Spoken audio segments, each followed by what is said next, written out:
Setiap ajaran fikih bertentangan dengan ajaran hakikat, maka dia kosong. Jadi kalau mau cari orang kosong, cari orang yang anti tasawuf. Cari orang zindik, cari orang ngomong tasawuf tapi nggak mau bersyariat. Kalau mau cari wali Allah, cari orang yang berfikih zahirnya, berhakikat batinnya. Wali itu namanya, wali Allah, sufi. Untungnya kita dikasih zikir sama guru, dikasih ma'rifatullah sama guru, diajarin cara mengenal Allah lagi sholat. Maka ketika pikiran pergi, diambil sama kolbu, kamu ingat Allah.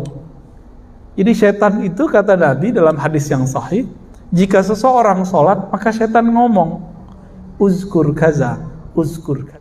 Maka Allah mengatakan, sesungguhnya dia ya'lamu sirra wa akhfa. Surat Toha. Sesungguhnya dia mengetahui sir, rahasia, dan akhfa, dan apa yang tersembunyi dalam rahasia-rahasia itu. Kalau kita masih pakai junub rohani, apa junub rohani? Lalai mengingat Allah, belum dimandikan dengan tobat, nggak bisa Pak masuk ke situ. Itulah sebabnya kenapa sholat antum tadi nggak khusyuk. Badan secara zahir sudah masuk ke masjid zahir, tapi nyawa kita belum nyasuk, belum nyambung dengan kolbu. Kenapa? Nyawa kita belum ditobatkan, nafs kita belum ditobatkan, belum bertobat dia. Jadi nggak bisa khusyuk. Jadi kalau ada orang nanya, saya nggak bisa khusyuk, udah tobat dulu zahir. Kalau membicarakan tasawuf masih pada tataran ini ketinggalan zaman. Kalau membicarakan tasawuf bukan di situ, definisinya apa? Ternyata imam ahli hadis namanya Al-Hafiz Abu Nu'aim menulis kitab dulu. Baru denger ya, imam ahli hadis namanya Abu Nu'aim. Taunya Bukhari Muslim doang ya. Kalau orang ngaji hadis pasti kenal imam ini, namanya Abu Nu'aim Al-Asbihani. Siapa namanya? Abu Nu'aim Al-Asbihani. Imam Abu Nu'aim Al-Asbihani ini mengumpulkan riwayat dari Abu Bakar sampai zaman dia, perkataan ulama salafus soleh dan khalaf, ulama terdahulu, dan sampai zaman dia abad keempat, tentang kerohanian Nabi. Setelah dikumpulkan, muncullah definisi tasawuf, ratusan bahkan ribuan. Imam Zarruq bilang 2000, tapi saya hitung nggak nyampe. Jadi setiap sahabat itu mewariskan sisi tasawuf Nabi. Sahabat Abu Bakar ada tasawufnya apa gitu. Dan beliau memulai dari nama Abu Bakar As-Siddiq radhiyallahu ta'ala anhu. Maka bagi imam ahli hadis namanya Abu Nu'aim Al-Asbihani, tasawuf itu bukanlah lain dari ajaran Islam, tapi tasawuf itu sama dengan fikih. Fikih itu warisan fikih ilmu zahirnya Nabi, itu fikih. Contoh, sholat sah itu bagaimana caranya? Bersuci. Yang disucikan dalam fikih zahir atau batin? Zahir atau batin? Fikih loh ya. Rukun 13. Syarat supaya sah rukun 13 ini sebelumnya harus wudu. Rukunnya 6. Hafal kan? Ya. Awal sama akhir doang hafal ya. Niat sama tertib.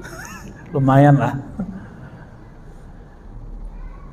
Ini semuanya dari awal sampai akhir menyebutkan kesucian zahir.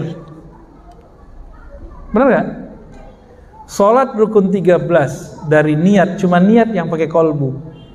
Itu pun sekarang sudah dilafazkan, usolli, ya kan? Aslinya kan itu di kolbu, Pak. Semua amalan-amalan yang dalam fikih itu semua amalan zahir. Nabi amalannya zahir saja atau ada batinnya?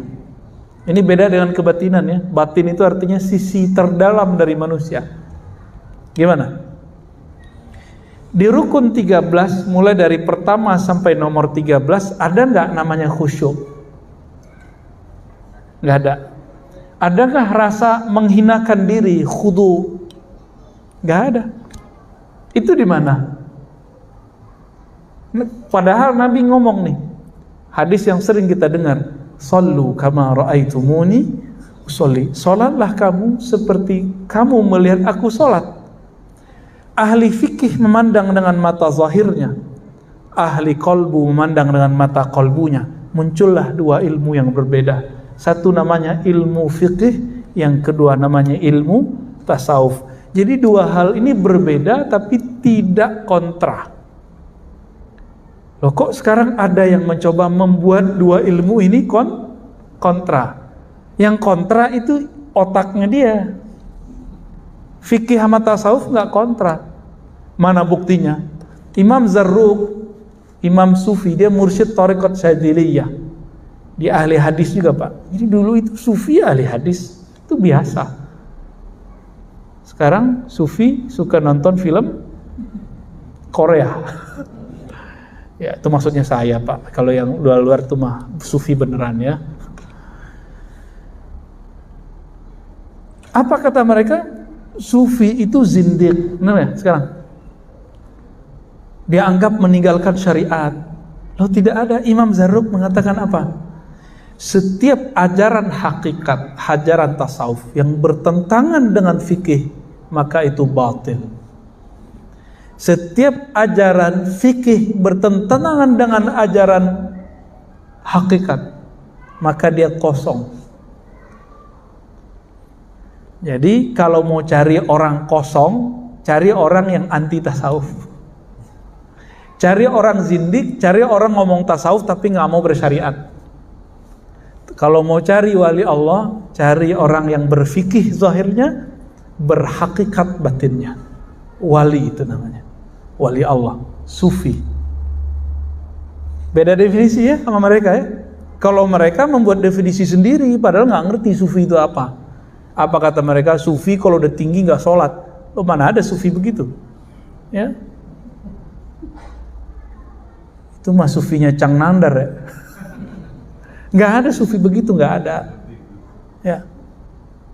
Sufi kalau udah alim, udah kasyaf, nanti kerjaannya baca isi hati murid, ya itu mah kasyaf. Nggak mesti, ada yang bisa begitu, ada yang enggak. Itu nggak ada urusan. Sufi nanti bisa menghilang gitu, ya nggak ada urusan. Itu sufi itu orang yang bertasawuf, orang yang menjaga hakikat di dalam kolbunya supaya tetap terkoneksi dengan Allah Subhanahu wa Ta'ala. Tadi Bapak ini dari takbir sampai assalamualaikum badannya di sini. Ya. Iya ya. Tapi sebagian pikirannya nggak di sini. Jujur aja, Pak. Jujur aja, ngangguk aja udah, saya tahu kok. Karena saya juga begitu. Untungnya kita dikasih zikir sama guru, dikasih ma'rifatullah sama guru, diajarin cara mengenal Allah lagi sholat. Maka ketika pikiran pergi, diambil sama kolbu, kamu ingat Allah. Jadi setan itu kata Nabi dalam hadis yang sahih, jika seseorang sholat, maka setan ngomong, uzkur kaza, uzkur kaza. Ingatlah ini, kamu tadi begini ya, kamu tadi begini, abis ini kamu keluar lewat pintu itu, nanti sendalmu di situ, disebutin semua Pak. Sampai ke rumahnya, jalan kemana itu disebutin semua. Hebatnya setan tuh. Terus kita asik kan? Tahu-tahu udah amin, loh udah amin aja. Tuh yang senyum-senyum pengalaman sebatu. Tahu-tahu udah ruku gitu ya. Khusyuk apa kusut? Nah tadi pertanyaan siang tadi kita nanya gitu sama orang-orang. Khusyuk apa? Kusut. Saya yakin itu kusut. Para sufi itu mewarisi khusyuknya Nabi. Ahli fikih mewarisi rapinya zahir sholatnya Nabi. Maka seharusnya ini satu paket, zahir dan batin, jangan dipisah-pisah.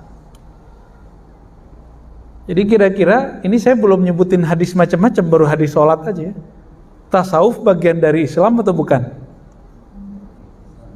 Ya, bagian dari Islam atau enggak? Warisan Hindu Buddha atau apa? Emang orang Hindu Buddha ada bertorikot? Ada nggak orang Hindu Buddha zikir la ilaha illallah kencang-kencang? La ilaha illallah, ayo. Wah, orang Buddha dari mana?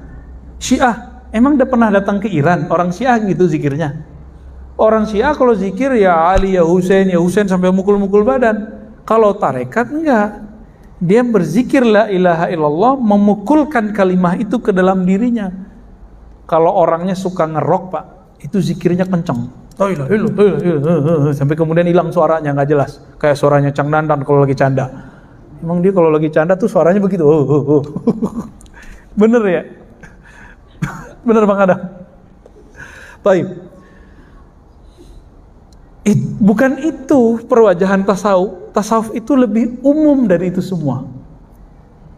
Maka Imam Al-Junaid Al-Baghdadi mengatakan tasawuf itu banyak metodenya. Setiap nafas itu ada metodenya.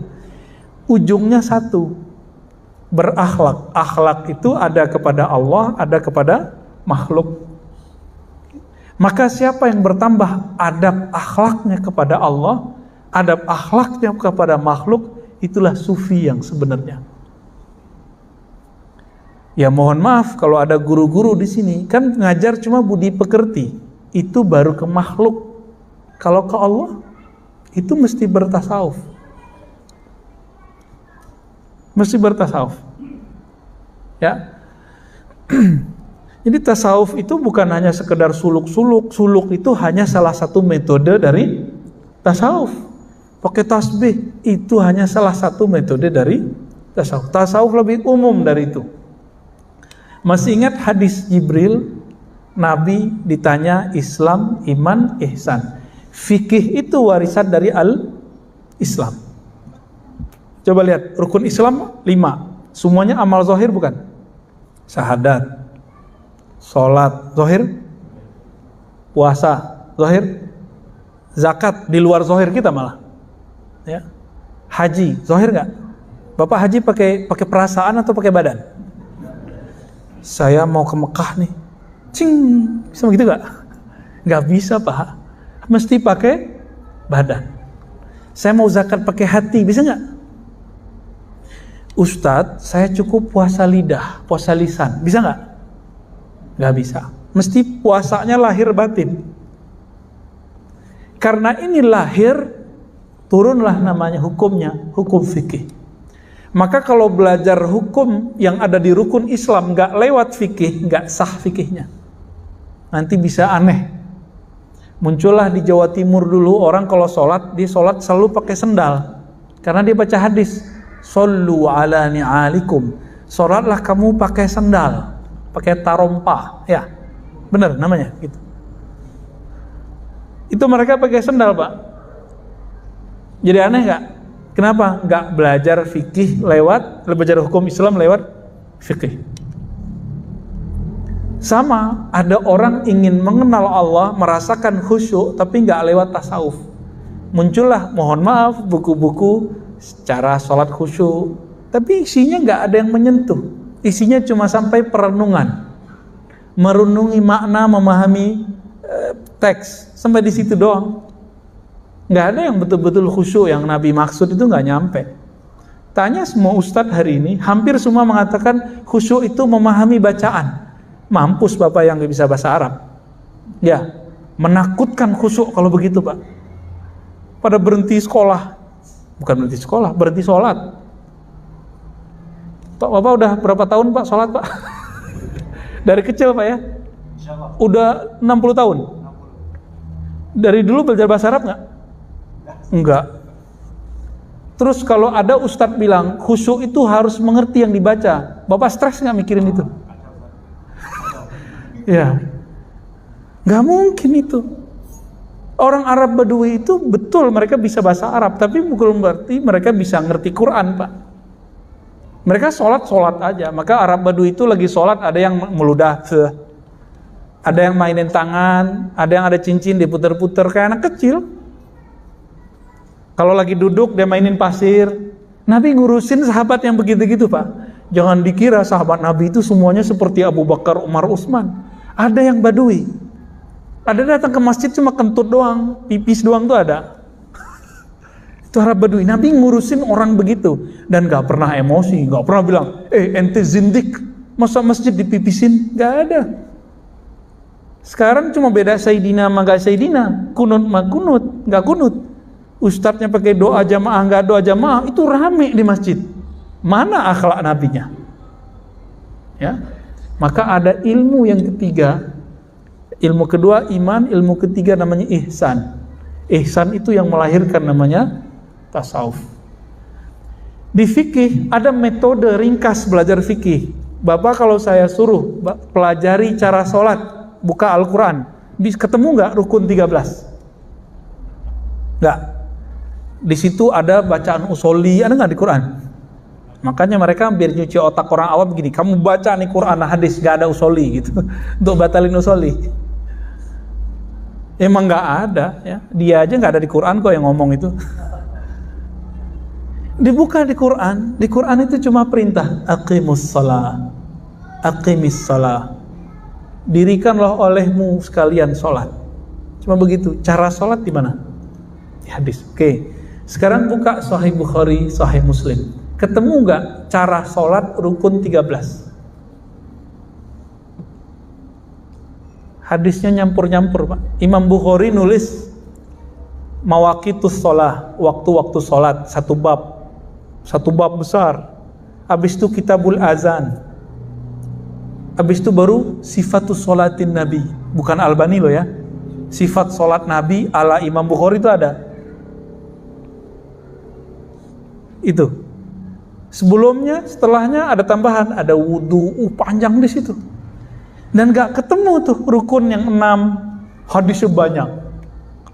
Oleh ahli fikih, bahan-bahan hadis-hadis ini diringkas karena mereka sayang kepada umat, supaya umat yang sibuk bekerja di siang hari, sibuk mencari penghidupan di siang hari, agar mereka kalau belajar agama mudah. Karena Nabi bersabda, yassiru wala tu'assiru, hendaklah engkau kemas agama ini dengan mudah, jangan dipersulit. Sekarang mereka mempersulit lagi,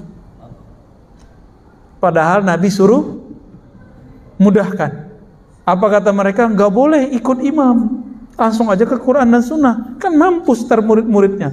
Dicari di situ bab niat, di mana ada bab niat, Pak? Bapak lihat di Quran nggak ada bab niat di sini, nggak ada, Pak. Surat Al-Maidah ayat 6 tentang wudhu, nggak ada bab niat di situ. Tapi kalau ahli fikih baca, ketemu dia di bagian mana tersiratnya kata niat. Dibaca hadis tentang niat umum, innamal a'malu bin niat. Tapi kenapa hadis ini dijadikan bahan nomor pertama setiap amalan? Rukun sholat, rukun puasa, rukun haji, pertama pasti niat, ya kan? Padahal tidak ada tuh di ayat puasa, kutiba alaikumusiyam, mana niatnya di situ? Ketemu di hadis, Nabi nggak bilang niat. Nabi mengatakan, malam yubayyit lailan fala siyamalah. Siapa yang tidak tabyid, tabyid itu artinya secara harfiah bayyata yubayyitu, menetapkan, menginapkan, macam-macam ini artinya. Ya. Ulama kita mengartikan meniatkan. Maka muncullah bab situ wajib niat puasa. Dari hadis itu maka ulama kita menganjurkan para imam setiap malam mengingatkan umat, wa tawasau bil haqqi wa tawasau bis sabri. Tapi sama kawan kita dibid'ahkan lagi, ya enggak? Kan repot begitu. Padahal ini memudahkan umat, seperti dulu Umar memudahkan umat, Imam Syafi'i memudahkan umat, dan itu berkembang terus sampai akhir zaman. Jadi kira-kira kalau kita kembali lagi langsung ke Quran dan Sunnah, itu cara sholatnya nanti jadi amburadur nggak? Pasti amburadur, Pak. Nah, cara belajar fikih itu lewat mazhab. Lalu cara belajar tasawuf pakai apa? Ada namanya metode juga, disebut thariqah. Nah, thariqah ini ada yang formal, ada yang tidak formal.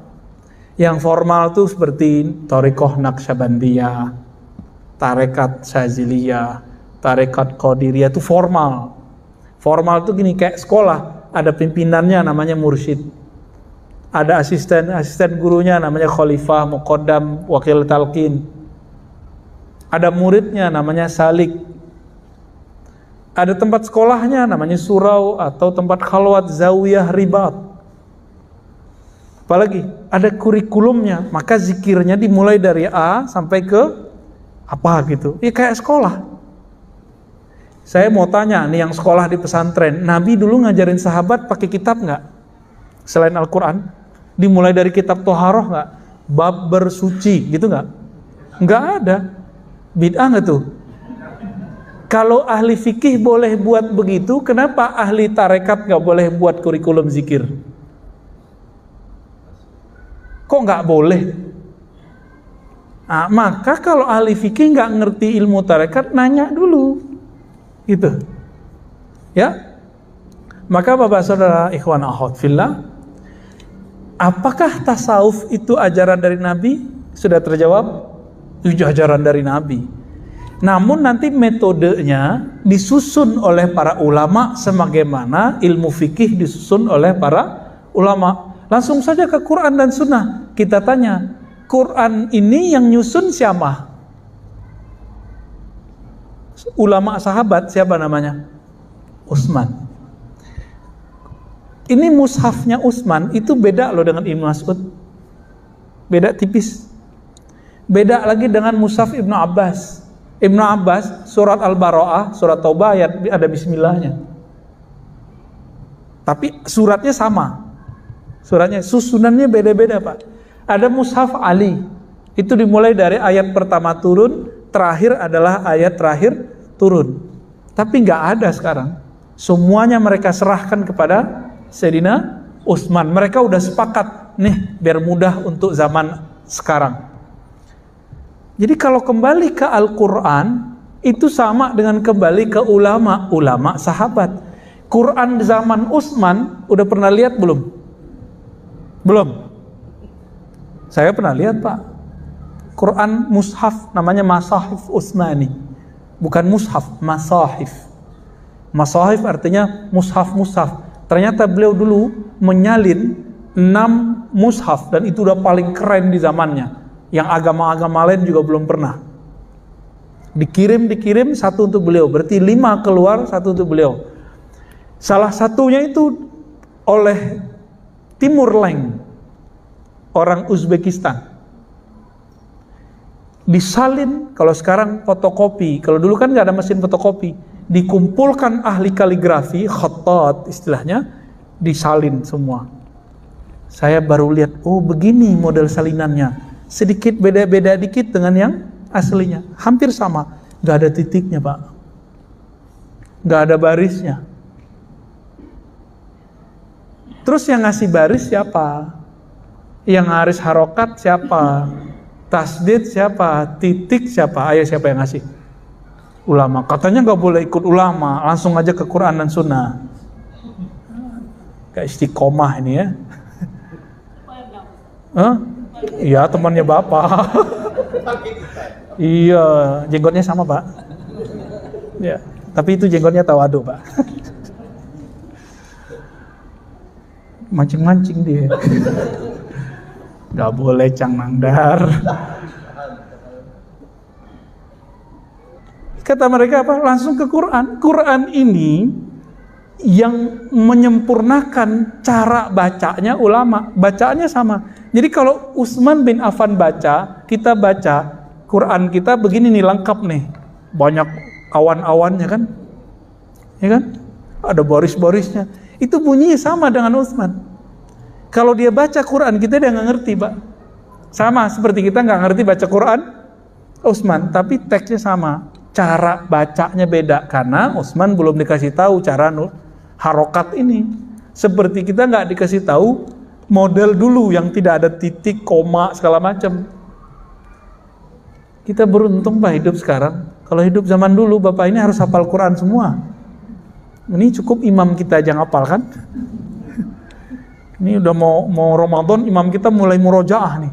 Daripada al-hakumut takasur mulu. Bapak saudara, ikhwan akhwat fillah, maka ulama ahli zikir yang mewarisi rohani Nabi, mereka mulai membuat kurikulum. Kurikulum pertama masuk tasawuf adalah taubat.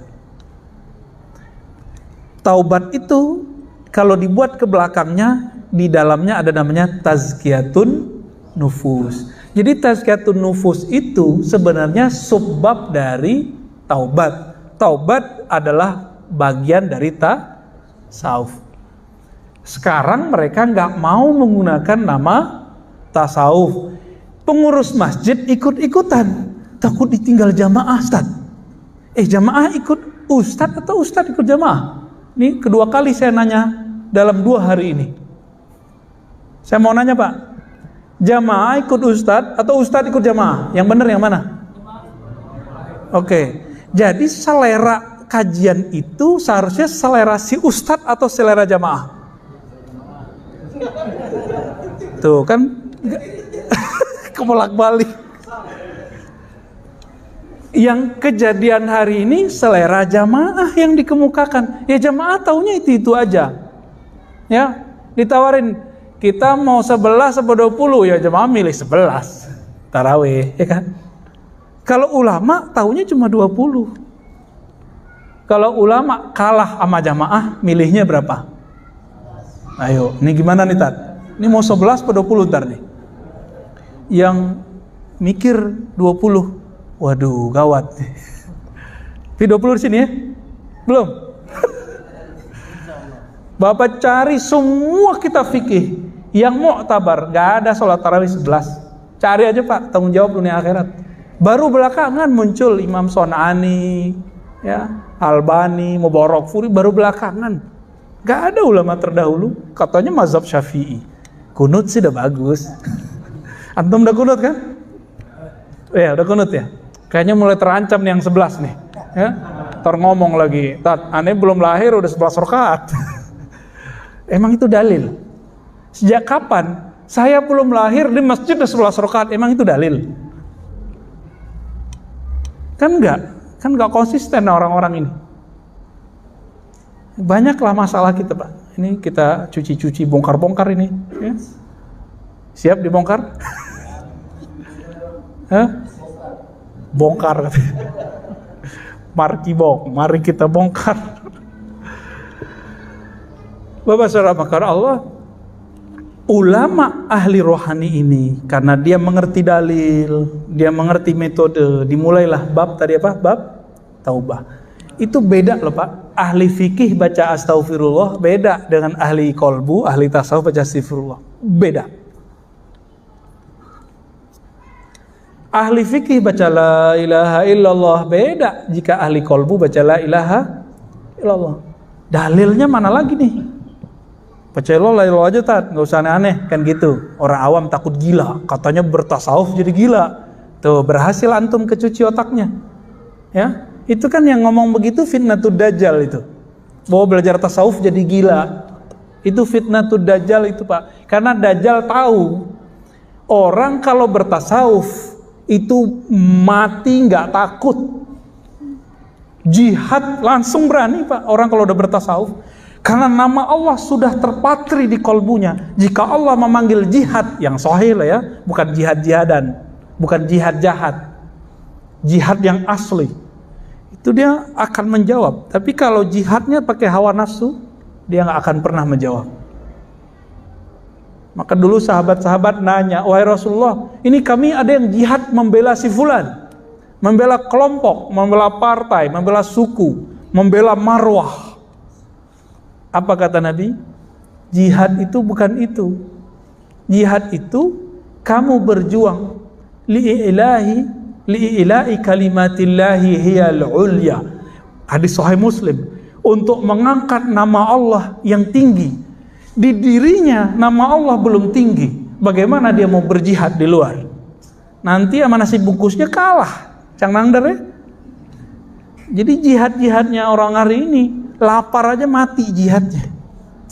Semangat jihadnya cuma karena amplop 50.000, 10.000, mampus dia. Tersinggung dikit di masjid, mundur. Logo nggak muncul, tengkar. Jihad apaan antum? Ya, jihad apaan itu? Itu namanya memperjuangkan kepentingan kelompok, bukan meninggikan kalimah Allah. Kalau sudah ada kalimah Allah, yang lain kecil nggak?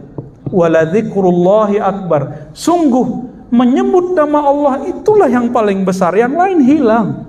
Maka di masjid ini nggak boleh ada bendera selain bendera Allah dan Rasulullah. Nggak ada bendera-bendera apa-apa. Tapi kalau ada orang punya bendera sholat di sini boleh nggak? Buat acara di sini boleh? Jika masih sesuai dengan akidah yang ahlus sunnah, yang moderat. Kira-kira begitu, Pak. Saya ngomong begini takut nggak, Pak? Antum seneng ya? Aneh jadi tumbal ya?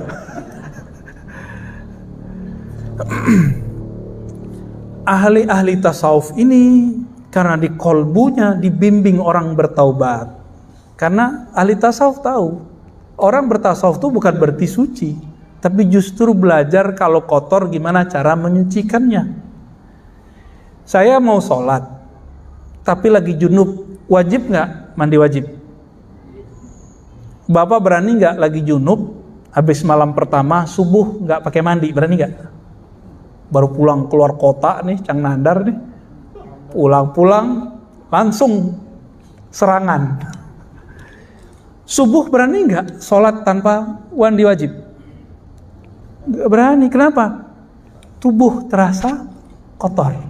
Ini masjid zahir, tubuh zahir tidak berani masuk. Di kolbu kita ada tempat mengingat Allah, namanya kolbu fuad, sir. Itu wilayah di dalam kolbu. Maka Allah mengatakan, sesungguhnya Dia ya'lamu sirra wa akhfa. Surat Toha. Sesungguhnya Dia mengetahui sir, rahasia, dan akhfa, dan apa yang tersembunyi dalam rahasia-rahasia itu.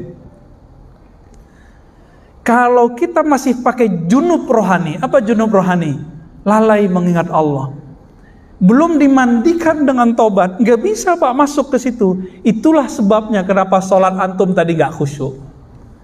Badan secara zahir sudah masuk ke masjid zahir, tapi nyawa kita belum nyambung dengan kolbu. Kenapa? Nyawa kita belum ditobatkan, nafs kita belum ditobatkan, belum bertobat dia. Jadi nggak bisa khusyuk. Jadi kalau ada orang nanya, saya nggak bisa khusyuk, udah tobat dulu zahir batin. Kalau udah bersih, baru dia bisa masuk. Dosa zahir, dosa batin. Yang paling parah dosa batin. Dosa batin itu ada yang bahaya untuk orang lain dan dirinya, ada yang bahaya cuma untuk dirinya. Untuk perkara junubnya batin namanya ghaflah, lalai. Dan itu haram secara hukum hakikat. Dalam surat Al-A'raf ayat 205, di ujung ayat Allah melarang, wala takum minal ghafilin. Janganlah engkau wahai orang beriman menjadi orang yang ghafilin. Ghafilin artinya lalai. Maka secara Qur'ani lalai itu dosa. Kita bukan hanya di luar sholat, di dalam sholat aja lalai. Benar apa benar? Ya, gimana dong Pak? Maka sholat kita ini gak bisa menghantarkan kita ke surga. Apalagi katanya as-sholatu mi'rajul mu'minin, tinggi amat kajian ente. Ya, sholat itu mi'raj orang beriman. Lah junub rohaninya belum beres, mau mi'raj, kapan mi'rajnya? Melorot ada Pak. Ya, melorot iya, mi'raj enggak. Ulama tasawuf meramu, jadilah namanya thariqat formal, Naqsyabandiyah. Tadi Pak Imam di Pekanbaru konfirmasi sama kita, Ustadz, semangat Pak Imam kita karena beliau ingin merubah. Ya, di kampung saya kalau ada orang thariqat suluk, orang Naqsyabandi suluk 40 hari, kalau udah nggak suluk dia nggak sholat di masjid. Ini thariqat apaan nih katanya? Loh, gak ada urusannya sama thariqat, itu urusannya sama orangnya. Kenapa? Di tempat saya orang kalau sudah suluk rajin ke masjid. Ini salahnya di mana? Orangnya nggak diajarin. Kalau habis suluk ada adab setelah suluk, yaitu sholat jamaah. Orang jemaah tabligh kan diajarin Pak, dan bayan tangguh namanya. Nggak tahu masih sama nggak istilahnya. Orang mau pulang nih dikasih bayan itu kayak semacam mentoring sebelum pulang. Nih supaya frekuensi iman ente masih sama ketika khuruj dan setelah khuruj, dikasih.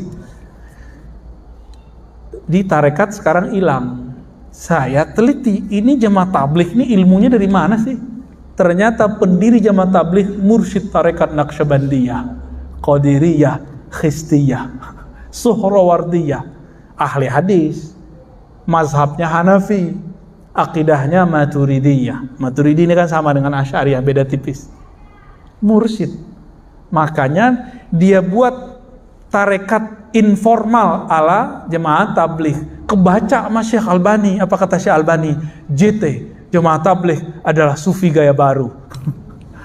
Jadi mereka musuhin JT juga Pak. Bapak tiba-tiba musuhin JT juga, kan repot. Banyak di masjid-masjid kampung ngusir karena masyarakat ini nggak ngerti jemaah tabligh ini sebenarnya sama dengan dia. Cuma mungkin risih sebagian orang nggak ngerti pakaian begitu itu kan biasa. Cuma kalau dia masuk ke kampung tertentu, orang kampung itu belum biasa Pak pakai baju-baju begitu. Ya kita maklumilah ya. Jadi kalau ada jemaah tabligh yang disuruh usir, ya salah antum, nggak ta'aruf duluan. Ta'aruf duluan. Ya. Baik. Udah jam 7:30 Pak. Apakah tasawuf tarekat itu masih bagian dari Islam? Ya emang itulah spiritnya Islam. Spiritnya Islam di situ. Salat itu raga. Tasawuf itu nyawanya sholat. Kalau sholat tanpa pakai tasawuf itu sama kayak orang punya badan tapi nggak ada nyawanya. Namanya apa? Bangkai. Itulah kata Imam Athaillah. Amalmu itu seperti badan. Ikhlas yang diajarkan di tasawuf itu ibarat ruh yang ada di dalamnya. Ikhlas tuh nggak bisa pakai ngomong. Ikhlas tuh nanti dipraktekin, nih zikirnya supaya ikhlas. Ada zikirnya. Zikirnya la ilaha illallah dengan metode yang tertentu. Ada caranya. Dalam Sahih Bukhari dikatakan, sesungguhnya Allah mengharamkan terhadap neraka menyentuh orang yang man qala la ilaha illallah min qalbihi aw nafsi. Yang membaca la ilaha dari kolbunya atau dari nafsnya. Ini dua tingkat ini. Kalau versi ahli hadis ini dikatakan ragu. Tapi kalau versi ahli zikir, ini tingkatan.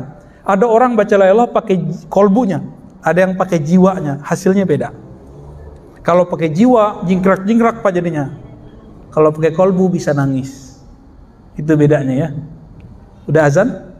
Kita cukupkan? Kita skip dulu, semoga Allah meridhai kita semua dan menjadikan kita pewaris zahir ilmunya Nabi dan batin ilmu. Kita masuk ke bab az-zikr. Bab az-zikr ini lumayan panjang karena ini menjadi ruknut thariq. Rukunnya thariqah. Thariqah wusul ilallah, untuk merasakan hadir kepada Allah. Inilah rukunnya. Rukun itu bahasa Arab artinya tiang. Nggak ada tiang ini nggak berdiri. Ya.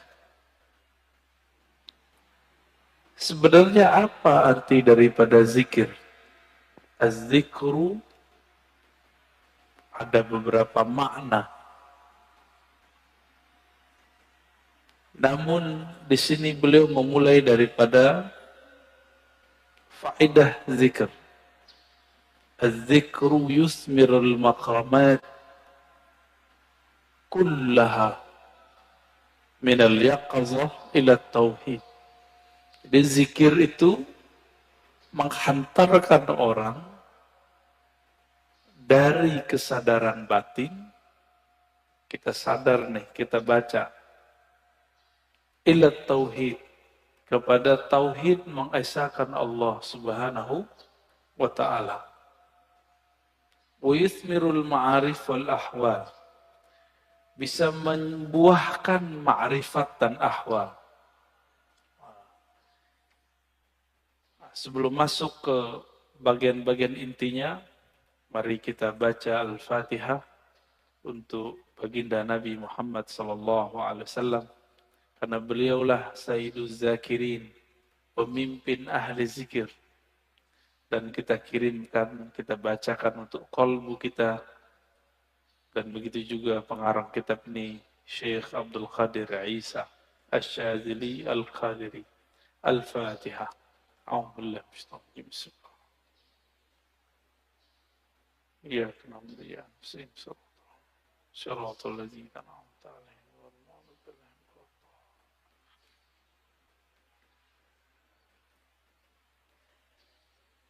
Di dalam hadis Imam Muslim dikatakan, karena Rasulullah sallallahu alaihi wasallam yadhkurullaha fi kulli ahyani, ala kulli ahyani. Rasulullah itu selalu zikir setiap hin. Apa arti hin? Hin artinya saat, waktu. Setiap saat, setiap detik, detik per detik. Baginda Nabi Muhammad SAW selalu mengingat Allah. Inilah yang diwariskan oleh ulama sufi. Karena kita tidak sanggup berzikir setiap nafas. Naik, turun. Maka dibuatlah zikir pagi sore. Berdasarkan ayat wasabbihuhu bukratan wasila. Dan bertasbihlah pagi dan sore. Lalu kemudian dilatihlah qalbu menyebut nama Allah. Dimulai dari 100, naik 500, naik 1000. Itu latihan. Angka-angka itu cuma latihan, bukan riya. Orang berzikir dengan angka bukan riya, itu cuma latihan. Puncaknya nanti tidak pakai angka lagi. Tapi kapan kita zikir tanpa pakai angka? Kalau sudah menjadi pewaris Rasulullah sallallahu alaihi wasallam.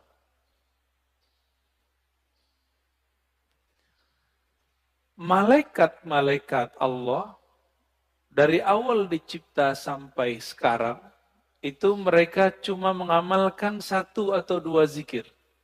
Jadi ada malaikat yang zikirnya cuma subhanallah. Ada yang subhanadzil izzati wal jabarut. Ada yang zikirnya cuma Allahu Akbar. Ada zikirnya cuma la ilaha illallah. Itu malaikat. Dan gak putus. Maka di saat seseorang berzikir sebanyak-banyaknya, di saat itu sisi malaikatnya muncul. Malaikat tidur enggak? Enggak. Malaikat lalai? Enggak. Malaikat makan? Enggak. Makanya orang-orang yang sudah ahli zikir ini, makannya bisa berkurang. Tidurnya bisa berkurang. Karena dia sudah mirip dengan malaikat. Nah, itu namanya ahwal malakiyah. Ahwal malaikat. Tapi ini nggak boleh lama-lama, bisa mati dia. Tubuh ini tubuh insan, tubuh bashar. Mesti dikembalikan kepada basyariah. Manusia butuh makan. Manusia perlu tidur. Maka Nabi SAW ketika melihat sahabat-sahabat beliau kedapatan ahwal ini, maka beliau mengatakan, Ana atqakum, aku yang lebih bertakwa, tapi aku masih tidur, aku masih nikah, masih bekerja. Ya. Jadi kalau ada orang merasakan ahwal seperti ini, itu nggak boleh lama-lama. Dia harus punya guru, mursyid yang akan membimbing dia untuk masuk ke ranah berikutnya. Ya.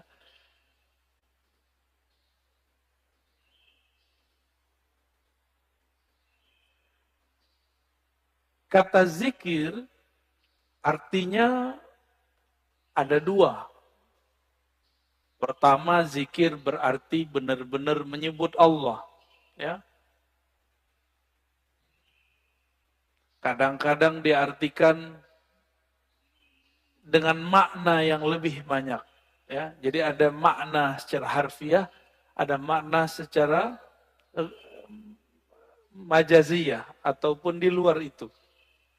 Bisa jadi diartikan zikir itu sholat Jumat, Al-Quran, majelis ilmu. Tapi itu penjelasan lain. Zahir dari zikrullah menyebut Allah. Ya. Dalilnya di sini disebutkan ada sekitar 15, ini baru sebagian. Lebih dari 200 ayat mengenai zikrullah. Ya. Kalau lebih dari 200, berarti penting nggak zikir? Lebih penting dari umroh. Ya. Tapi kenapa di musim normal, orang lebih sering ngajak umroh? Kenapa banyak ustadz umroh, tapi sedikit ustadz zikir? Benar. Kenapa banyak orang bermimpi bisa umroh, tapi sedikit orang bermimpi bisa zikir yang banyak?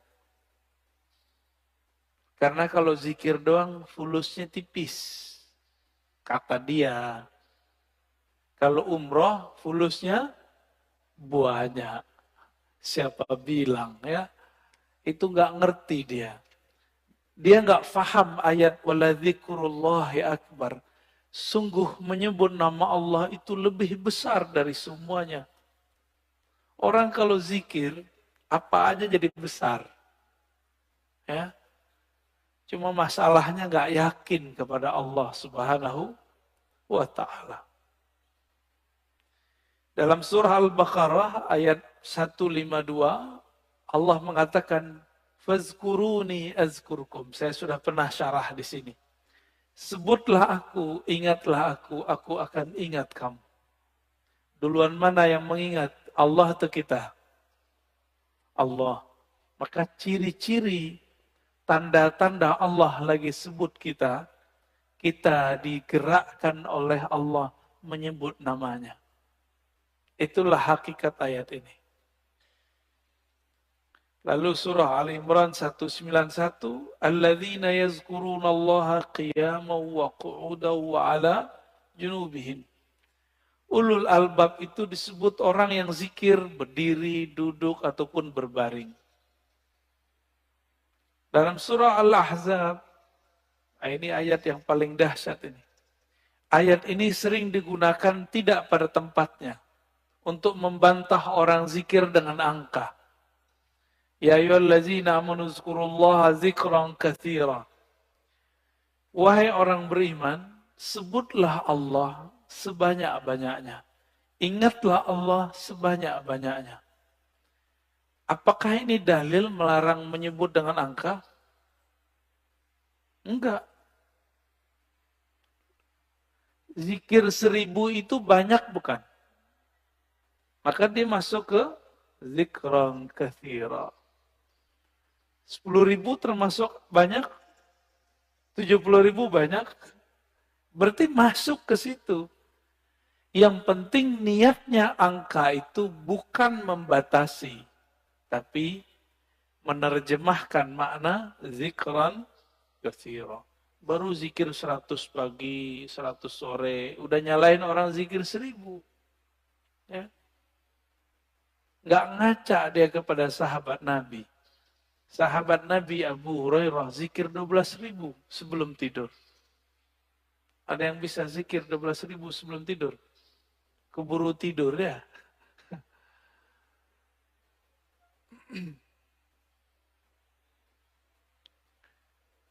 Ada surat Ar-Ra'd ayat 28.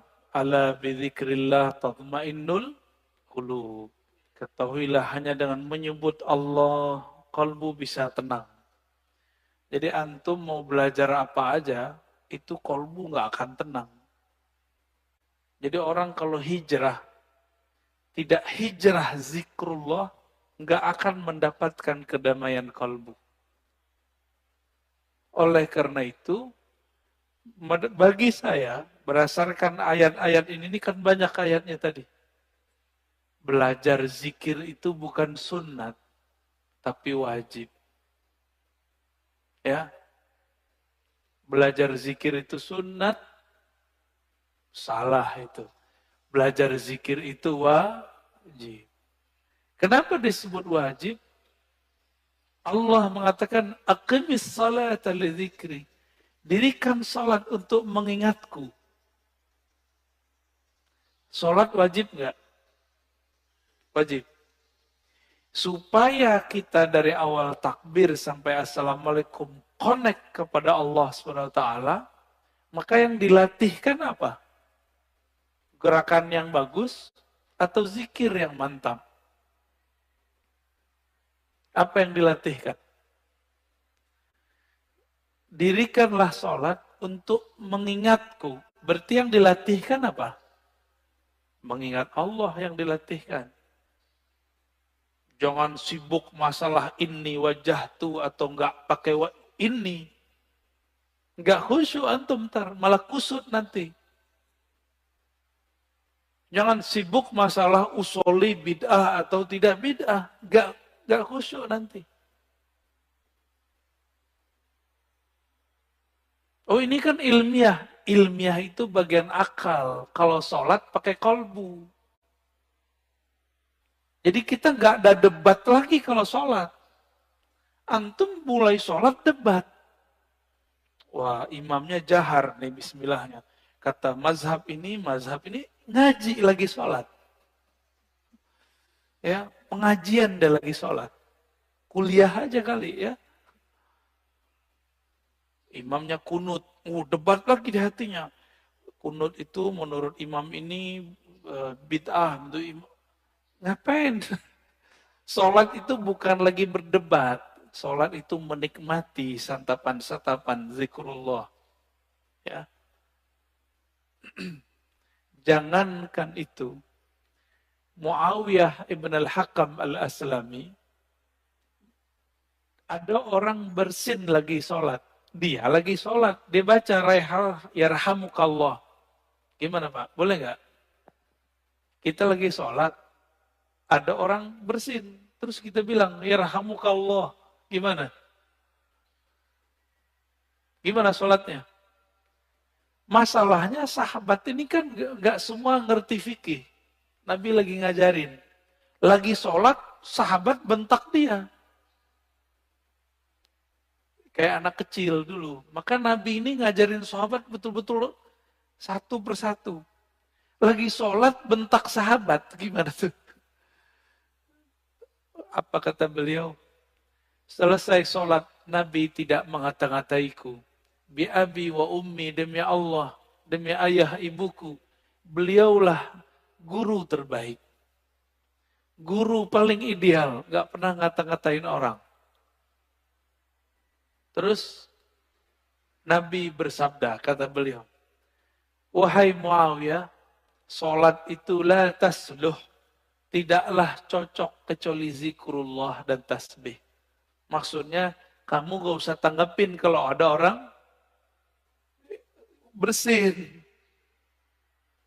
Itu cuma nanggepin orang bersin, apalagi nanggepin orang kunut. Buat dalil lagi dalam hatinya. Wah, di mazhab gua nih gak ada nih. Gak ngangkat tangan ah. Debat. Lagi sholat debat. Berdebat dengan diri sendiri. Ini kan kasihan. Ini tanda sholatnya, belajar sholatnya bukan dengan zikrullah. Belajar sholatnya dengan apa? Dengan nafsu. Nafsu pengen berdebat. Ya. Kalau udah sholat, nggak ada debat. Nggak ada pengajian. Ya. Ngaji nanti habis sholat atau sebelum sholat. Baik. Ini dalilnya banyak sekali ya. Berdasarkan ayat ini semua, Ibnu Abbas radhiyallahu taala anhuma mengatakan, yang dimaksud dengan ayat-ayat tadi, yazkurunallah fi adbaris salawat وغدوا وعشيا وكلما استيقظ من نومه وكلما غدا أو راح من منزله ذكر الله كثيرا. Yang dimaksud ayat-ayat tadi, zikir pagi sore, orang yang tidak lalai karena bisnis, yaitu mereka yang zikir ba'da sholat, zikir ghuduwan wa asyian, pagi dan sore, zikir saat bangun, zikir saat berangkat, zikir saat pulang. Jadi nggak ada waktunya kecuali zikrullah. Qala Mujahid, murid dari Ibnu Abbas mengatakan, seseorang nggak disebut ahli zikir hatta yazkurallaha qa'iman wa qa'idan wa muttaji'an. Sampai dia ingat Allah baik dalam keadaan duduk, berdiri ataupun tidur. Gimana caranya zikir dalam tidur, Pak? Udah ada nyoba belum? Ini aneh nih minum. Gimana cara zikir kalau lagi minum? Bismillah, itu zikir sebelum minum. Bismillah. Itu zikir sebelum minum. Lagi minum, zikirnya apa?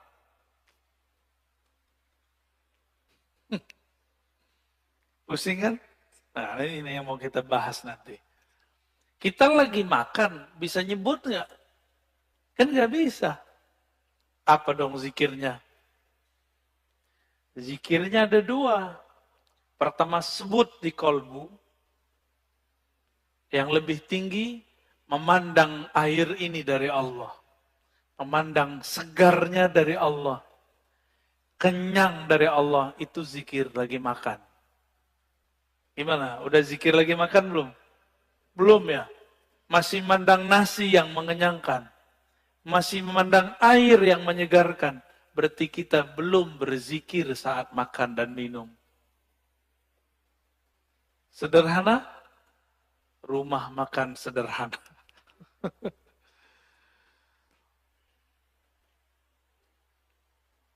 Imam Nawawi mengatakan ajma'al ulama ala jawaz zikr bil qalbi wal lisan lil muhdits wal junubi wal haidi wal nufasa.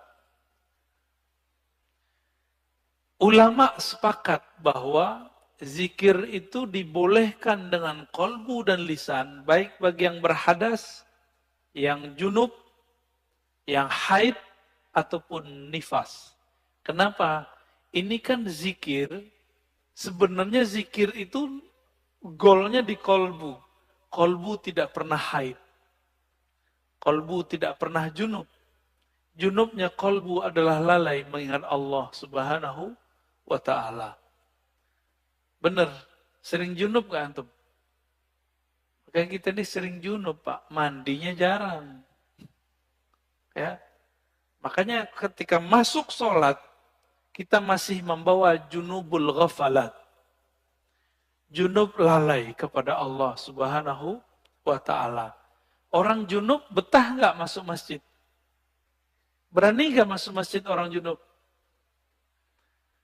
Masjid hakiki itu ada di kolbu, lagi sholat. Antum lagi mau sholat, tapi tidak keluar dari junub lalai. Gimana mau menikmati zikrullah? Ya, nggak bisa masuk.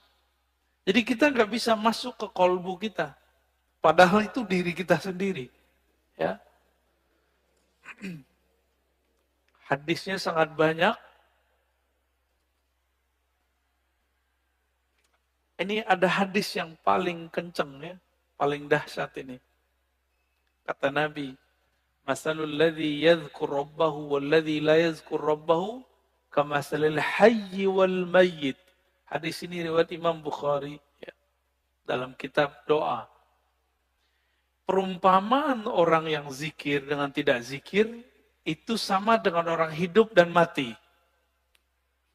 Gimana? Berarti kita banyakkan hidupnya atau matinya?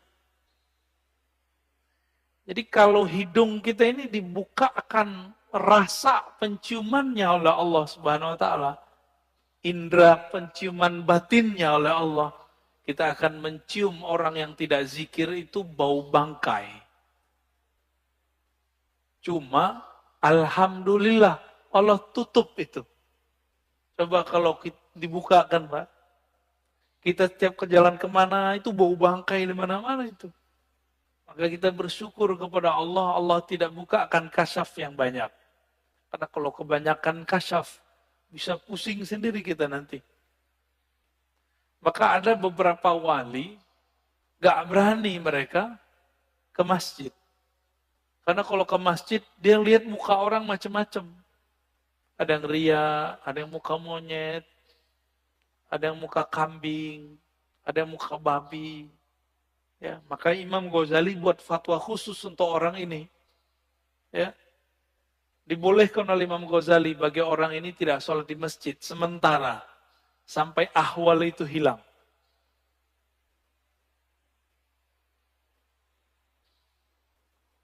Di hadis yang lain,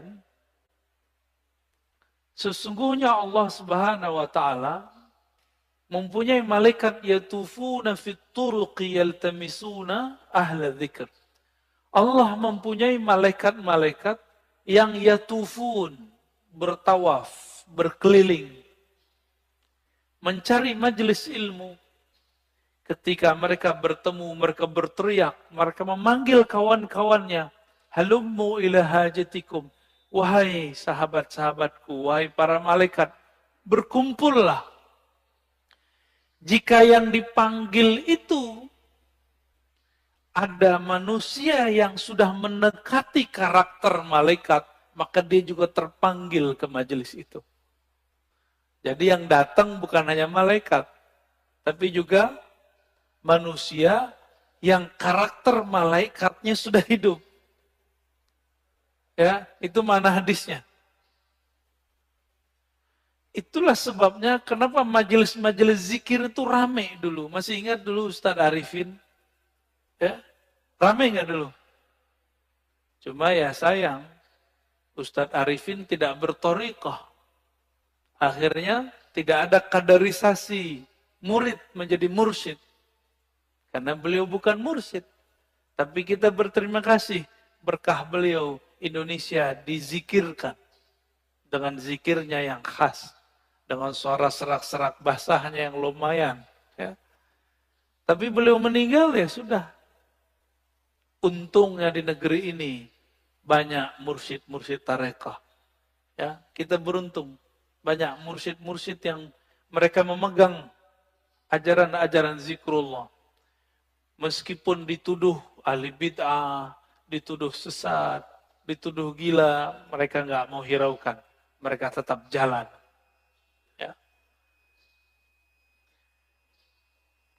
Itu malaikat ganti shift, fayahuffunahum biajnihatihim ila sama'i dunya. Ketika mereka berkumpul, itu malaikat meliputi orang-orang yang duduk di majelis zikir dengan sayapnya. Ada yang lihat gak? Antum kalau kasyaf bisa lihat. Untung tidak kasyaf. Karena kalau kasyaf pasti ketakutan. Ya. Itu sampai ke langit pertama. Nyundul langit. Makanya malaikat dari timur, dari barat lihat. Wah, kayaknya ada majelis zikir nih. Mereka akan berkumpul. Kalau ada manusia, kolbu yang sudah berzikir, dia akan ikut meramaikan majelis tersebut. Semoga kolbu kita termasuk kolbu yang sudah berzikir. Amin. Ya Rabbal Alamin.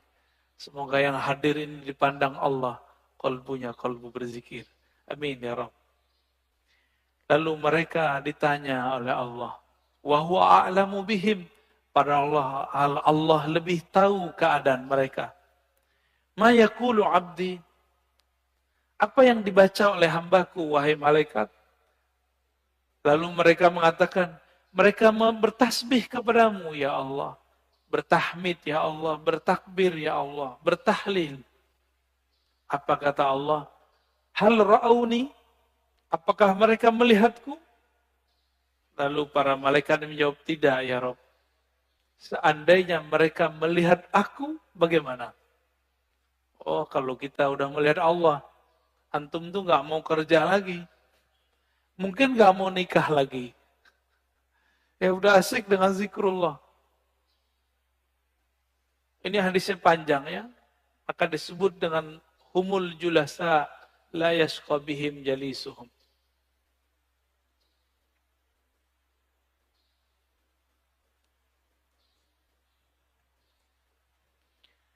Di hadis Imam Tabarani, Abu Darda mengabarkan perihal hari akhir. Rasulullah SAW bersabda, nanti di hari kiamat, Allah akan bangkitkan beberapa kelompok manusia, wajahnya bercahaya. Fi wujuhim nur. Lalu ditaruh mereka di atas minbar-minbar yang terbuat dari lu'lu'. Yaghbituhumun nas, laisu bi anbiya wala syuhada. Mereka bukanlah nabi. Mereka bukanlah syuhada. Faja a'rabiyun ala rakbatayhi faqala ya Rasulullah, hilhum lana na'rifhum. Lalu datang Arab Badui, berani naja. Wahai Rasulullah, siapakah mereka? Ceritakan kepada kami. Dijawab oleh Nabi, mereka itu dua karakternya. Satu, al-mutahabbuna fillah. Mereka saling mencintai dalam rahmat Allah. Dan yang kedua, yajtami'una ala dzikrillah. Mereka banyak di biladin syatta, di banyak negeri, kemanapun mereka berzikir kepada Allah Subhanahu wa ta'ala. Ini orang-orang begini nih. Nanti Nabi aja bingung. Wah, kok ada makhluk begini ya? Bercahaya. Ini hadisnya sangat banyak. Kita pendek aja ya.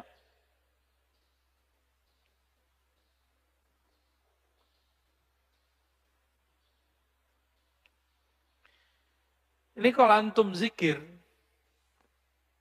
kumpul ya. Jadi dalil zikir berjamaah itu banyak. Gak usah dihiraukan orang yang bilang itu bid'ah. Dia gak ngerti hadis. Katanya ikut sunnah tapi gak baca sunnah. Karena memang sunnah yang diikuti cuma beberapa doang. Cuma hadis kullu bid'atin dolalah. Ya. Penjelasannya dia gak belajar. Hadis Imam Ahmad, hadisnya sahih. Ma min qaumin ijtama'u yadhkuruna Allah azza wa jalla la yuriduna bidzalika illa wajha. Nah, ini coba lihat lafaznya. Ma min qaumin ijtama'u. Tidaklah sekelompok kaum berkumpul, berjamaah. Berarti ini zikir jamaah bukan? Ya.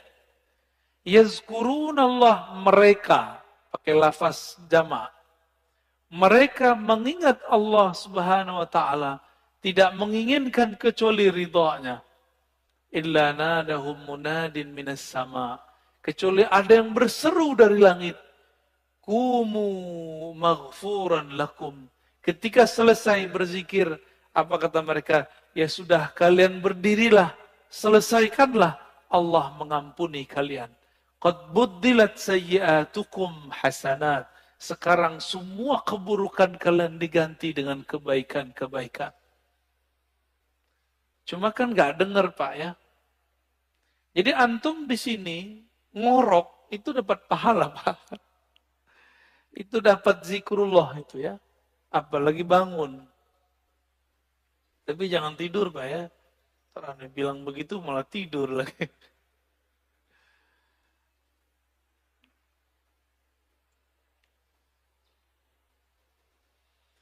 Sayyidina Ibn Abbas menyebutkan keutamaan zikir. Jadi di sini ada kaul-kaul ulama mengenai keutamaan zikir. Kalau sholat ada batasnya atau tidak terbatas? Sholat bisa kapan aja nggak?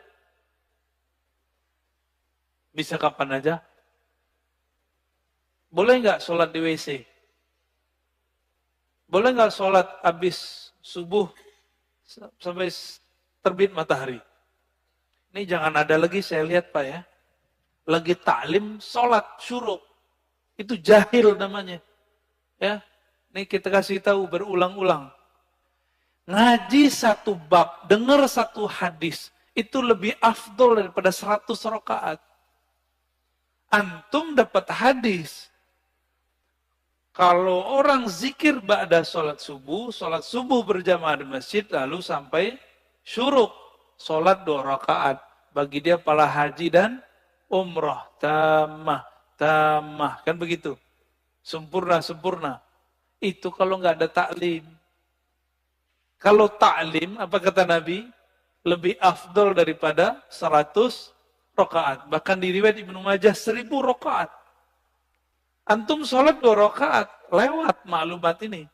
Mungkin lagi sholat juga dengerin ceramah saya kali. Kalau belajar beribadah itu jangan konyol. Beribadah itu bil ilmi. Ya. Jangan beribadah itu bil jahli. Kalau nanti ada lagi ya sudah ya, kita nggak maksain. Kita nggak maksain juga Pak. Tapi kalau ada silakan.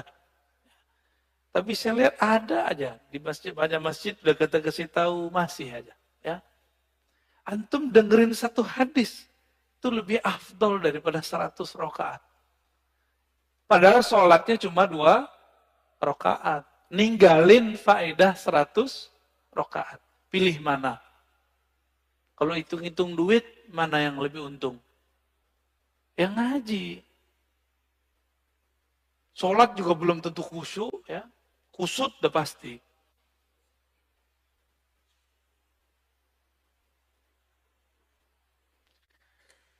Ibnu Abbas mengatakan, sholat itu ada batasnya. Tapi kalau zikir nggak ada batasnya. Ya, sesuatu yang Allah wajibkan, tapi tidak ada batasnya, itulah zikrullah. Nggak ada batasnya.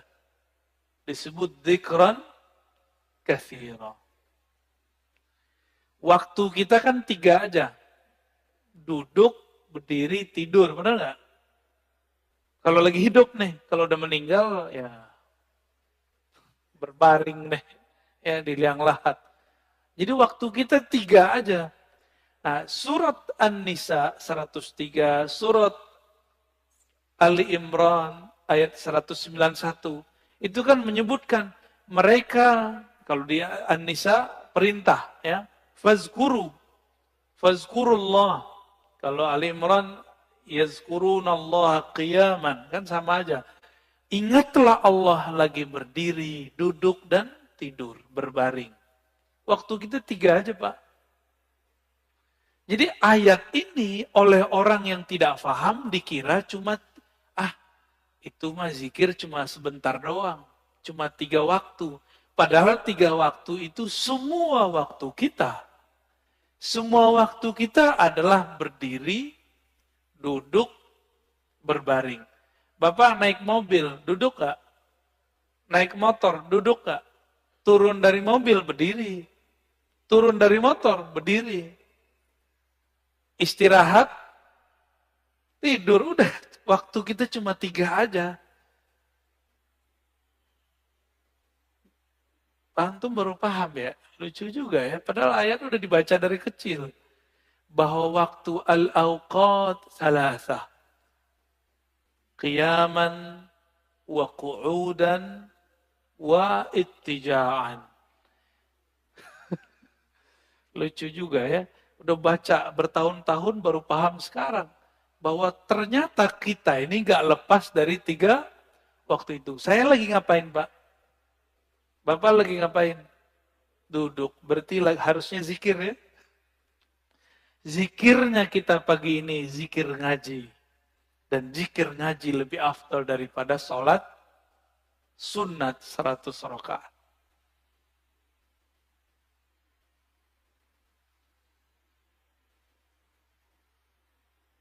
Ibnu Athaillah As-Sakandari mengatakan zikir itu usaha melepaskan kolbu dari ghaflah.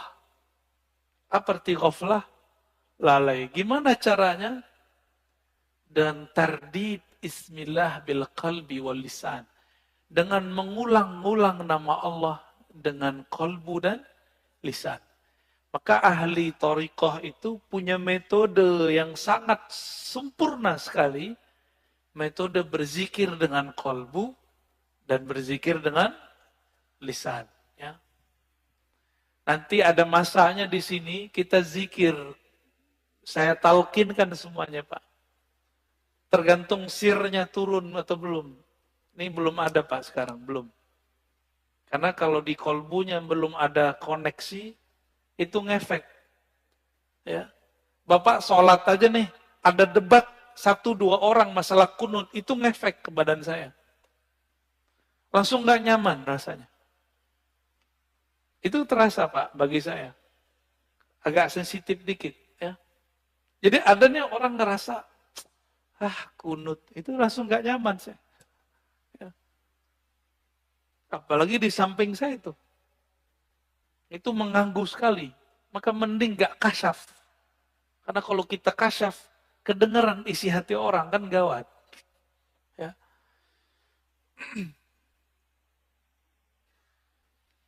Kata Imam Al-Qushairi, Az-zikru mansyurul wilayah wa manarul wuslah wa tahqiqul iradah. Zikir itu ciri-ciri kewalian. Orang jadi wali bukan karena zikir, tapi ciri-ciri wali zikir. Bisa bedain? Ciri wali itu zikrullah. Tapi kalau jadi wali bukan karena zikir. Apa yang membuat orang jadi wali? Wali itu artinya kekasih. Kekasih itu pasti kenal. Kenal itu membuat dia jatuh cinta. Maka al-wali man ya'rifullah wa yuhibbu. Yang mengenal Allah dan mencintai Allah. Itu yang disebut wali. Tapi bagaimana cara kenal Allah? Allah sifatnya sangat sempurna. Sehingga tidak bisa kita terka-terka. Maka ada 2 mazhab sahabat. Mazhab Abu Bakar dan mazhab Ali. Abu Bakar mengatakan, engkau bermakrifat, yaitu ketika engkau mengaku engkau tidak punya makrifat. Udah dipikirin-pikirin, gimana cara kenal Allah? Akhirnya kita mengatakan, ya Allah, akalku tidak sanggup untuk memahamimu. Kalbuku hanya sanggup menyebut namamu. Hanya engkaulah yang bisa mengenalkan dirimu. Maka Sayyidina Abu Bakar mengatakan, al-ajzu an darkil idrak. Ngaku tidak tahu, itulah ma'rifat sebenarnya. Menurut siapa? Abu Bakar As-Siddiq. Lain dengan Sayyidina Ali. Sayyidina Ali mengatakan, la ya'rifuka illa anta ya Rabb. Tidak kenal engkau kecuali engkau ya Allah. Maka kenalkanlah dirimu kepada kami ya Allah. Sayyidina Ali begitu mintanya. Ya. Jadi zikir itu mansyurul walayah. Itu pencirian wali. Berarti karena ini ciri-ciri wali, ada yang ngambil ciri-ciri wali, dia bukan wali. Ada yang ngambil zikir, tapi dia bukan wali Allah. Ini hati-hati. Hati-hati ya. Dia bukan wali Allah. Tapi dia memakai jaketnya wali. Yaitu zikrullah. Untuk apa? Nanti untuk kesaktian, untuk pelet, pelaris, bermahar itu, mahal itu maharnya. Ya. Orang-orang begini itu pakai wajah wali tapi dia bukan wali. Bisa bedain? Tapi orang mengira dia wali. Ya. Orang akan mengira dia kekasih Allah padahal dia sedang menipu Allah. Yukhadi'un Allah, ya. Mereka sedang menipu Allah. Hati-hati sama orang-orang begini. Ya. Oleh karena itu zikir itu bagi kita mesti bersanad dan berijazah supaya aman. Kalau nggak bersanad, nggak berijazah, bisa ketuker. Kita kira dia wali, padahal dia bukan wali.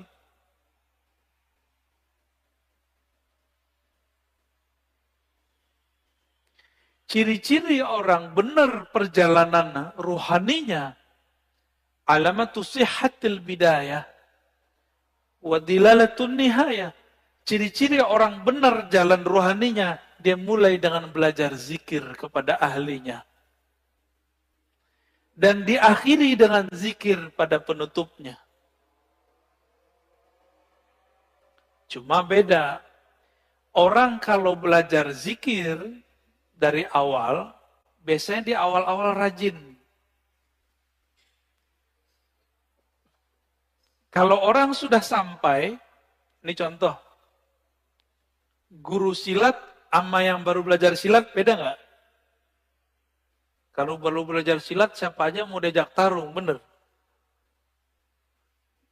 Kalau guru silat, nggak perlu, dia diem aja. Main di nafas aja dia. Ngelihat langkah orang, udah tahu dia ini jawara apa enggak. Ya enggak? Tapi, kalau yang baru belajar silat gimana? Semua orang mau ditantangin sama dia. Ya. Sama lah begitu. Latihannya banyak. Kalau guru silat kan nggak perlu banyak latihan. Karena gerakan itu sudah di dalam dirinya. Maka, kalau ingin usul kepada Allah, jangan mengikuti ahwal makomatnya guru. Tapi ikuti cara guru supaya bisa menjadi guru. Gimana cara beliau dulu? Beliau pasti dulu rajin berzikir. Ya. Ini maksud kalam beliau. Dan beliau mengatakan, Imam Kusyairi, Az-zikru ruknun qawiyyun fit tariq. Ini yang saya sebutkan di depan. Zikir itu adalah rukun besar, rukun yang kuat, yang membuat orang bisa bertahan menjalani jalan kepada Allah Subhanahu wa ta'ala. Nah, ini yang unik. Kenal Ibnu Qayyim enggak? Siapa Ibnu Qayyim? Imamnya Wahabi, imamnya Salafi. Ternyata dia di akhir hayatnya berbicara tentang tasawuf.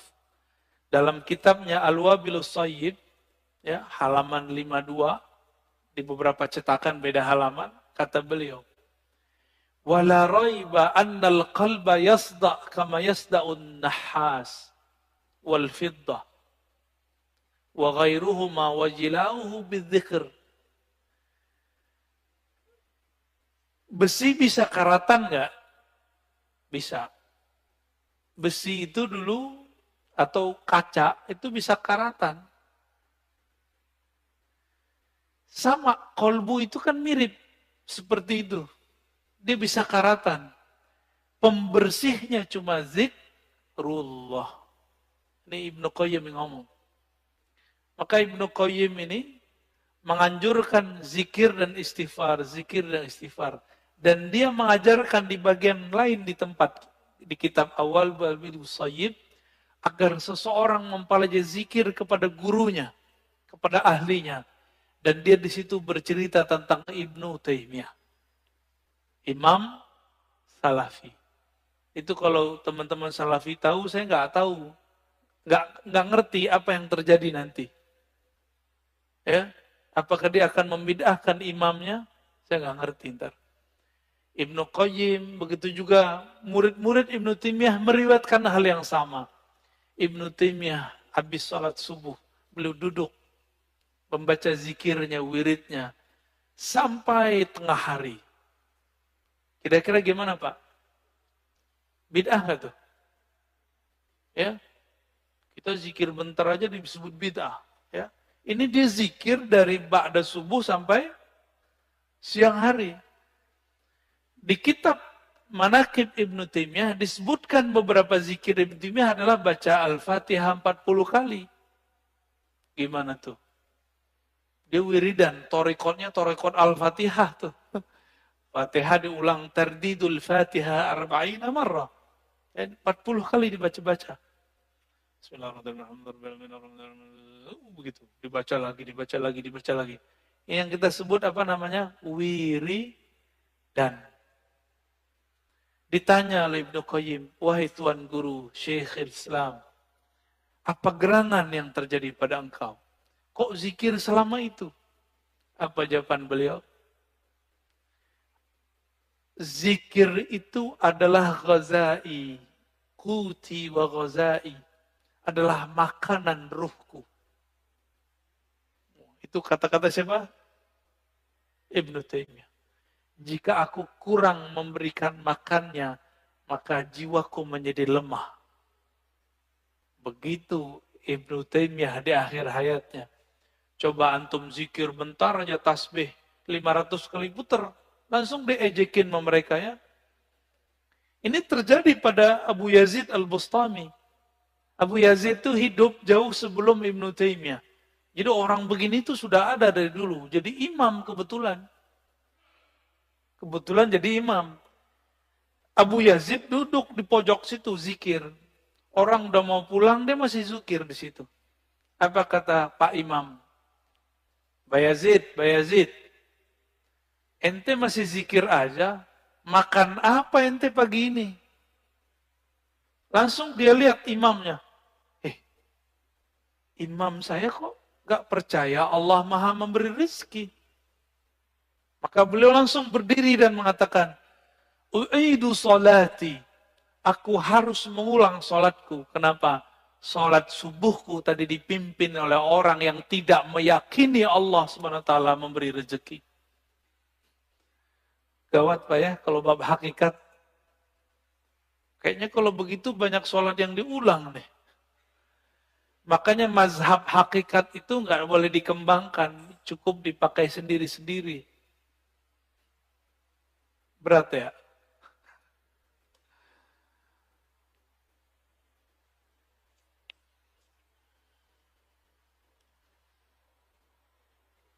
Jadi mau murid, mau guru, mau mursyid, mau salik, dia harus punya zikir.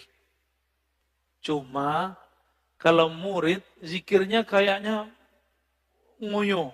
Tahu ngoyo ya? Kayaknya berusaha gitu ya. Dan harus begitu. Ngos-ngosan seperti kita baru latihan lari, kita ngos-ngosan. Tapi kalau orang sudah biasa lari gimana? Biasa aja, dia santai aja.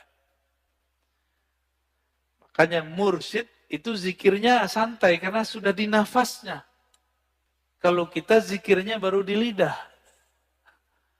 Makanya agak belepotan. Ya. Zikirnya masuk ngitung.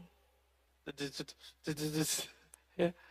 Kalau mereka zikirnya bukan lagi menghitung, tapi mereka dihitung oleh Allah Subhanahu wa ta'ala. Kalau tadi waktu 3, berdiri, duduk. Kalau sudah masuk ke makom zakirin, waktu itu disebut hin. Apa arti hin? Saat. Detik per detik. Maka bagi ahli zikir, satu nafas naik, satu nafas turun, itulah disebut hin. Itu yang disebut sa'ah. Waktu. Allah menyebut dirinya sang waktu, ad-dahr. Maka jika kita ingat Allah dalam nafas, kita sedang terhubung kepada sang waktu. Itulah zikir paling cepat menuju Allah Subhanahu wa ta'ala. Zikir dengan nafas. Ya. Udah jam 6, Tat.